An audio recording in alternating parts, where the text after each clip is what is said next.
Hello प्यारे बच्चों, आप लोग का बहुत बहुत स्वागत है हमारे यूट्यूब चैनल में।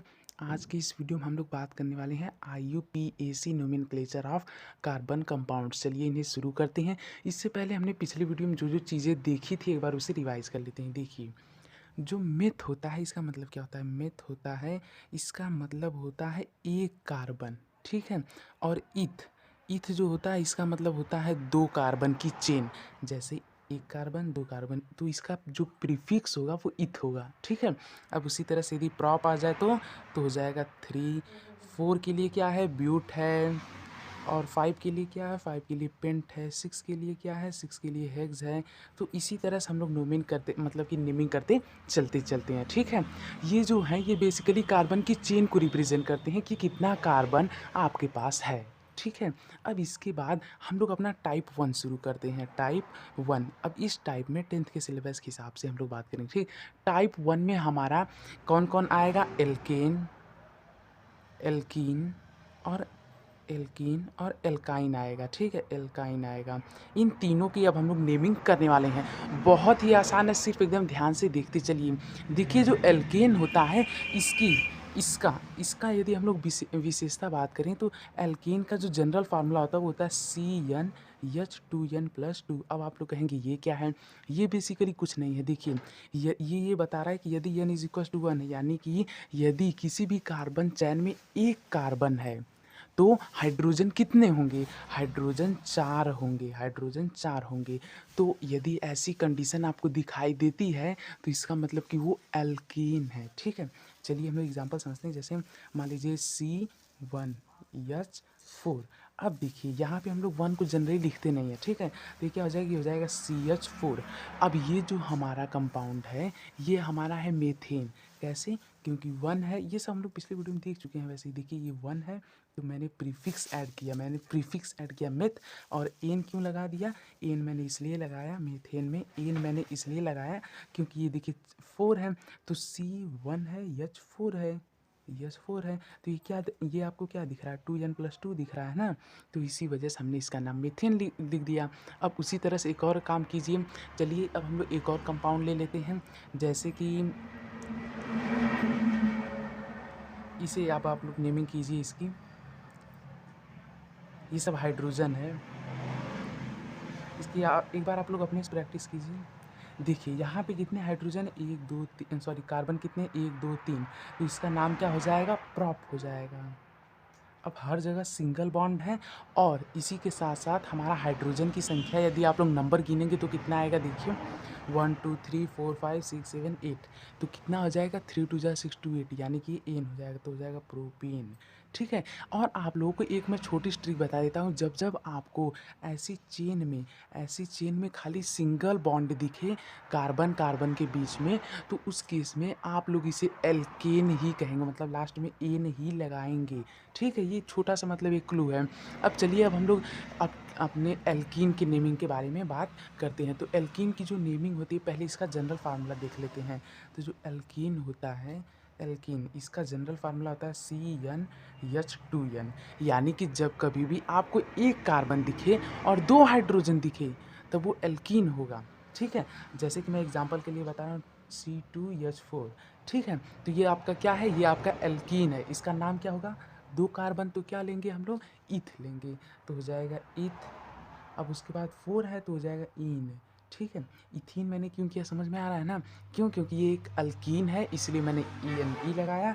ईथ क्यों लगाया, क्योंकि इसमें 2 कार्बन कंपाउंड है, 2 कार्बन की एटम है, ठीक है। अब हम लोग बात करते हैं इसकी, मतलब जो खुली हुई चैन होती है उसकी नेमिंग के बारे में। तो 1 सेकेंड के लिए वेट कीजिए। चलिए अब हम लोग बात करते हैं। जैसे मैं आपको चैन वाइज बताऊंगा, इथीन वाला मतलब कि एल्कीन वाला, ठीक है। तो चलिए हम लोग इसका एक अपनी से स्ट्रक्चर ड्रॉ करते हैं। जैसे C अब देखिए ये एक स्पेशल केस है। ये एक स्पेशल केस इसलिए है क्योंकि इसमें देखिए बीच में आ रहा है, तो हम इसकी लोकेशन को भी बताएंगे कि ये कहाँ आ रहा है। वैसे ही आपके सिलेबस में है नहीं, फिर भी देख लीजिए। देखिए ये मान लीजिए हाइड्रोजन है इतना, ठीक है। हाइड्रोजन को जनरली हम लोग ऐसे ही छोड़ देते हैं, तो मान लेते हैं वो हाइड्रोजन है। अब ऐसे में हम लोग ये भी बताएंगे कि डबल बॉन्ड कहाँ पे है। अब ये कैसे बताएंगे, ये हम लोग बताएंगे असेंडिंग ऑर्डर वाले नंबर से। जैसे कि इसमें हम लोग नंबरिंग करते हैं, जैसे 1 2 3 4। ठीक है, 4 की नंबरिंग हमने कर लिया। अब 4 की जब हमने नंबरिंग कर लिया तो अब हम लोग ये बताएंगे डबल बॉन्ड कहाँ पे है और उसका असेंडिंग ऑर्डर बताएंगे। असेंडिंग ऑर्डर में उसका नंबर यानी सबसे छोटा नंबर बताएंगे। तो ये हम लोग ऐसे लिखेंगे 2, उसके बाद ऐसे डैश लगाते हैं। ठीक है, डैश इसलिए लगाते हैं क्योंकि जब भी एक हमारा नंबर आए और एक अल्फ़ाबेट आए तो उसके नेमिंग करते समय हम लोग उसके बीच में एक डैश लगा देते हैं। अभी 2-3 और एग्जांपल करेंगे तो आपको और अच्छे समझ में आएगा। ठीक है, तो इसी वजह से हमने डैश लगाया है। अब हम लोग बात करते हैं किसकी, कितने कार्बन कंपाउंड है, कार्बन एटम है 1 2 3 4, 4 हैं। तो हम लोग सिंपली क्या लिख देंगे, ब्यूट। अब इसके बाद हम लोग क्या लगाएंगे, ईन लगाएंगे। क्यों, क्योंकि डबल बॉन्ड आ गया है, डबल बॉन्ड आया तो हमने ईन लगा दिया, तो ये हो गया 2 ब्यूटीन। वैसे आप लोग के सिलेबस में ऐसे नेमिंग करना नहीं आएगा, चिंता मत कीजिए, सिर्फ आप लोग ऐसे ही नेमिंग करना आ जाएगी। मतलब आप लोग में ऐसे आएगा जैसे कि दे दिया जाएगा आपको C6H12, तो इसकी नेमिंग कीजिए तो आप लोग सीधे सीधे क्या कह देंगे, ये है हेक्सीन। ठीक है, तो उसी तरह से एक क्वेश्चन आप लोग अपने से भी कीजिए, जैसे C3 लेते हैं, H6 लेते हैं, इसकी नेमिंग कीजिए, C4H8 इसकी नेमिंग कीजिए और C2H6 इसकी नेमिंग कीजिए। इन तीनों की नेमिंग आप लोग एक बार फटाफट से कर लीजिए। तो चलिए अब हम लोग बढ़ते हैं आगे। अब हम लोग बात करेंगे अपने थर्ड वाले, दैट इज़ एल्काइन के बारे में बात करेंगे। ठीक है, तो जो एल्काइन होता है इसका जनरल फार्मूला होता है CnH2n-2। ठीक है, अब एल्काइन का जो ऐसा फार्मूला होता है जनरल फार्मूला, ये कभी भी 1 के लिए वैलिड नहीं हो पाएगा। क्यों, क्योंकि मान लीजिए एक कार्बन कंपाउंड आ गया, मतलब एक कार्बन कंपाउंड आ गया और यहाँ पे कितना है, यहाँ पे देखिए 2n-2 है, तो यच क्या आ पाएगा, यच नहीं आ पाएगा ना। जैसे ही एन की जगह 1 रखिए तो यच 2 × 1 - 2 कितना हो जाएगा, 0 हो जाएगा, तो यानी यच आएगा ही नहीं। तो इसीलिए ये 1 के लिए वैलिड नहीं, ये आपको ध्यान रखना है। ठीक है, चलिए अब हम लोग इसकी नेमिंग करना सीखते हैं। एकदम आसान है, जैसे कि मैं आपको मान लीजिए कंपाउंड दे देता हूँ C3H4, इसका नेमिंग कीजिए। तो इसका नेमिंग देखिए एकदम सिंपल है। पहले हम लोग लिखेंगे प्रॉप। क्यों लिखें, क्योंकि हमने ये पिछली वीडियो में देखा था कि पहले जो भी हमारा कार्बन कंपाउंड है उसका मतलब उसमें जितने भी कार्बन एटम हैं उसी हिसाब से हम लोग नेमिंग कर देते हैं। उसके बाद हम लगा देंगे आइन, प्रोपाइन। ठीक है, अब प्यारे बच्चों हम लोग बात करते हैं आगे किसके बारे में, ब्रांच चेन के बारे में। तो जो ब्रांच चेन होते हैं उनकी नेमिंग करते वक्त आप लोग को नंबरिंग भी करना आना चाहिए। नंबरिंग हमेशा हम लोग लॉन्गेस्ट चैन को सेलेक्ट करके करते हैं। तो इसके कुछ रूल्स हैं। अब हम लोग बात करते हैं टाइप 2 के बारे में। तो टाइप 2 के जो पहला रूल है वो है सेलेक्ट द लॉन्गेस्ट चेन। आपको सबसे लॉन्गेस्ट चेन को क्या करना है, सेलेक्ट करना है। इसके बाद इसका जो दूसरा रूल आ जाता है वो ये कि उसके बाद नंबरिंग कीजिए वहाँ से जहाँ से ब्रांच चैन क्लोजर मिले। अभी मैं एग्जांपल दूंगा आपको। ठीक है, तो चलिए हम लोग एग्जांपल से ही समझते हैं, तब अच्छे समझ में आएगा। जैसे मान लीजिए मुझे किसी ने कह दिया कि आप नंबरिंग कीजिए, सॉरी नेमिंग कीजिए इसकी,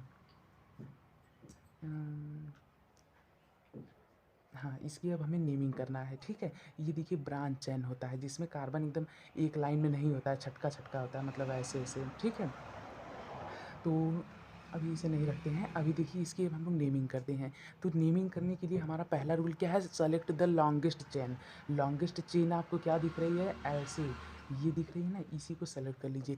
लॉन्गेस्ट चैन आपको सेलेक्ट करना है। ठीक है, अब हमने लॉन्गेस्ट चैन जब सेलेक्ट कर ली तो इसके बाद हम लोग नंबरिंग करेंगे उस साइड से जहाँ से हमारा कार्बन का जो पहला ब्रांच है वो सबसे क्लोज़र मिले। पहला ब्रांच या फिर कोई भी ब्रांच सबसे पहले क्लोज़र मिले। तो पहले हम लोग इसे हटा देते हैं, सॉरी इसे हम लोग हटा देते हैं। पहले हम लोग सबसे सिंपलर देखते हैं। देखिए अब यदि मैं इधर से नेमिंग करूँ तो 1 2 3 4, अब इस बेचारे को तीसरा नंबर मिल रहा है जो कि गलत है। अब यदि मैं इधर से नेमिंग करूँ 1 2 3 4 तो इसे दूसरा नंबर मिल रहा है, यानी कि ये नेमिंग मैं नहीं करूँगा, मैं ये वाली नेमिंग करूँगा। ठीक है, अब इससे क्या फ़ायदा होगा अभी देखिए ना। तो देखिए अब हम लोग इससे क्या करते हैं, इसकी नेमिंग करते हैं। अब ये हो जाएगा 2, उसके बाद डैश। डैश क्यों लगा, क्योंकि इसके बाद हमारा क्या आने वाला है, लेटर आने वाला है, अल्फ़ाबेट आने वाला है। ठीक है, माफ़ कीजिएगा मैं आपको ये बताना भूल गया। देखिए ये है 2, ये है डैश। ठीक है, अब इसके बाद ये जो हमारा एक आता है ना, इसे हम लोग कहते हैं मिथाइल।